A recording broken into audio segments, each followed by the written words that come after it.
Hello दोस्तों, आप सभी का स्वागत है करंट अफेयर्स के आज के सेशन में। और आज है 1 जुलाई। तो चलिए शुरू करते हैं आज का करंट अफेयर्स MCQ। तो सबसे पहला क्वेश्चन है, भारत में राष्ट्रीय डॉक्टर दिवस कब मनाया जाता है? तो ये मनाया जाता है 1 जुलाई को। डॉक्टर विधान चंद्र राय के सम्मान में, उनके अचीवमेंट को लेकर के। उनका जन्म 1 जुलाई 1882 को बिहार की राजधानी पटना के बांकीपुर में जन्मे थे वे, और 1 जुलाई 1962 को उनका देहांत हो गया। डॉक्टरी के क्षेत्र में दोस्तों, स्वास्थ्य के क्षेत्र में इनका जो निस्वार्थ सेवा भाव और योगदान है, उसको लेकर के ये डॉक्टर दिवस मनाया जाता है। 2025 का जो सबसे इम्पोर्टेंट है, उसका थीम है मास्क के पीछे कौन चिकित्सकों को ठीक करता है। ये बहुत इम्पोर्टेंट है। नेक्स्ट है, राष्ट्रीय सांख्यिकी दिवस हर वर्ष किस दिन मनाया जाता है? तो ये मनाया जाता है 29 जून को, राष्ट्रीय सांख्यिकी दिवस। और ये PC महालनोबिस, प्रचान चंद्र महालनोबिस के जयंती के अवसर पर मनाया जाता है। सांख्यिकी को लेकर के इनका भारत के लिए बहुत बड़ा काम है। और 2025 का जो थीम है, राष्ट्रीय नमूना सर्वेक्षण के 75 वर्ष, ये थीम में रखा गया है। और जो हमारा द्वितीय पंचवर्षीय योजना था, इन्हीं के मॉडल पर आधारित था।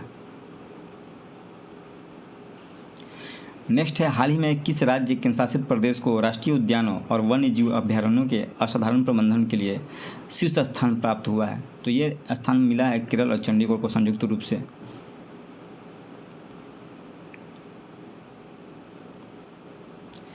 नेक्स्ट है, हाल ही में जारी ग्लोबल जेंडर गैप रिपोर्ट 2024 में भारत का रैंक क्या रहा है? तो भारत की रैंकिंग जो है 131वां स्थान पर भारत रहा है, टोटल 148 कंट्रीज़ में। और पहले स्थान पर रहा है आइसलैंड, सेकंड पे फिनलैंड, और सबसे अंतिम पायदान पे दोस्तों पाकिस्तान है, हमारा पड़ोसी मुल्क। भारत की स्थिति में गिरावट के रीजन है दोस्तों, क्योंकि राजनीति के क्षेत्र में महिलाओं का अभी भी प्रतिनिधित्व कम है, 5 या 6% के आसपास है। कुछ क्षेत्रों में जैसे आर्थिक भागीदारी, शैक्षिक उपलब्धि और स्वास्थ्य के क्षेत्र में सुधार हुआ है, लेकिन अभी भी बहुत कुछ करना बाकी है।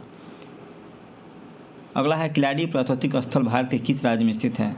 तो ये स्थित है तमिलनाडु में, और यहाँ पे उत्खनन हुआ है। लिवरपूल जॉन मुर्स विश्वविद्यालय द्वारा यहाँ पर शोध किया जा रहा है, जहाँ पर 2500 साल पहले रहने वाले व्यक्तियों के चेहरे की विशेषताओं का पुनर्निर्माण किया गया। और किलाड़ी के बारे में थोड़ा देख लेते हैं। ये मदुरै से 12 किलोमीटर दक्षिण पूर्व में स्थित है, और यहाँ के उत्खनन से पता चलता है कि 6वीं शताब्दी ईसा पूर्व यहाँ पर एक बहुत ही परिष्कृत सभ्यता पनपी थी, बहुत ही मैग्निफिसेंट एक सभ्यता थी। तो तमिल के लोग यहाँ पे तमिल संस्कृति की उत्पत्ति और प्राचीनता को जोड़ कर देख रहे हैं। नेक्स्ट है, करियाचल्ली द्वीप किस राज्य के समुद्री राष्ट्रीय उद्यान का हिस्सा है? तो दोस्तों ये तमिलनाडु में ये द्वीप पड़ता है। तमिलनाडु की सरकार द्वारा मन्नार की खाड़ी के समुद्री राष्ट्रीय उद्यान जो है के हिस्से के रूप में करियाचल्ली द्वीप का जीर्णोद्धार किया जा रहा है। ये द्वीप छोटा सा द्वीप है जो डूब रहा था, तो इसी का जीर्णोद्धार किया जा रहा है तमिलनाडु सरकार के द्वारा। और इसमें विश्व बैंक जो है इसको वित्त पोषित कर रहा है। इसका बजट 50 करोड़ रुपया है। नेक्स्ट है, इंडिया एनर्जी स्टैक किस मंत्रालय द्वारा शुरू की गई पहल है? तो ये इंडिया एनर्जी स्टैक जो विद्युत मंत्रालय के द्वारा शुरू किया गया है, और मुख्य रूप से इसका उद्देश्य है कि एक एकीकृत और अंतर संचालन योग्य डिजिटल बुनियादी ढांचा का निर्माण किया जाए।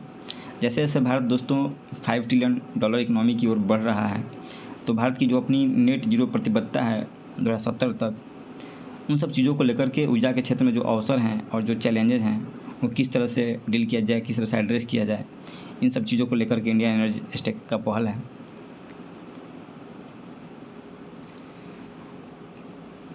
NIF रिपोर्ट मुख्य रूप से किस पहल से जुड़ी हुई है?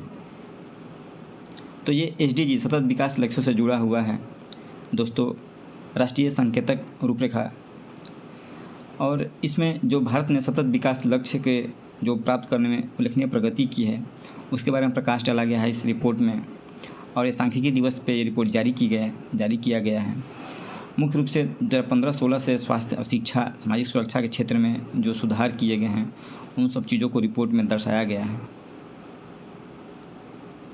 बिहार से देख लेते हैं, हाल ही में किस भारतीय कृषि उत्पाद को अंतर्राष्ट्रीय हार्मोनाइज्ड सिस्टम HS कोड प्रदान किया गया? तो बिहार के मखाना जो है उसको ये HS कोड दिया गया है। तो एक रूप से देखा जाए तो एच एस कोड दोस्तों एक अंतर्राष्ट्रीय सिस्टम है जिसके जरिए किसी भी सामान को व्यापार करने के लिए खास यूनिक कोड दिया जाता है। इसी कोड से उस जो है सामान का पहचान हो सकता है, उस पर कितना टैक्स लगाया जाए, व्यापार करने में से पारदर्शिता होती है और जो व्यापार है वो भी बढ़ता है। तो जो मखाना है बिहार का, उसी को ये एच एस कोड दिया गया है। मखाना दोस्तों खास करके मिथिलांचल के रीजन में दरभंगा, मधुबनी, सहरसा, सुपौल, पूर्णिया, कटिहार आदि जिलों में मखाना की खेती की जाती है और बिहार में अभी मखाना बोर्ड बनाने के लिए भी बजट में घोषणा की गई है। Next, centre of excellence for fire testing training and research laboratory की स्थापना किस संस्थान में की जाएगी? तो ये की जाएगी जो IIT पटना है उसमें ये centre of excellence for fire testing training and research laboratory की स्थापना की जाने वाली है और ये उत्तर भारत का अपनी तरह का इकलौता संस्थान बनेगा। इसके लिए जो IIT पटना है और बिहार सरकार का भवन निर्माण विभाग, इनके बीच में एक MOU साइन हुआ है।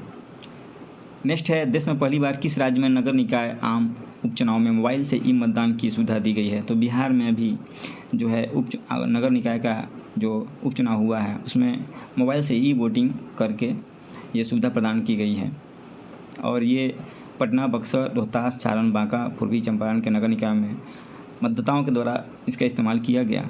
सबसे पहले पूर्वी चंपारण के पकड़ी दयाल की विवाह कुमारी ई वोटिंग करने वाली देश की पहली मतदाता बनी है और वहीं पुरुषों में मुन्ना कुमार। नेक्स्ट है, ट्राई की रिपोर्ट के अनुसार बिहार में कितने प्रतिशत लोगों के पास मोबाइल नहीं है? तो 50% लोग जो है अभी भी बिहार में जिनके पास मोबाइल नहीं है, खासकर ग्रामीण इलाकों में अभी भी जो मोबाइल धारकों की संख्या कम है, बहुत कम लोग इस्तेमाल करते हैं। टावर का प्रॉब्लम है, इन सब चीज़ों का प्रॉब्लम होता है। तो आज के करंट अफेयर्स में दोस्तों इतना ही था। Thank you.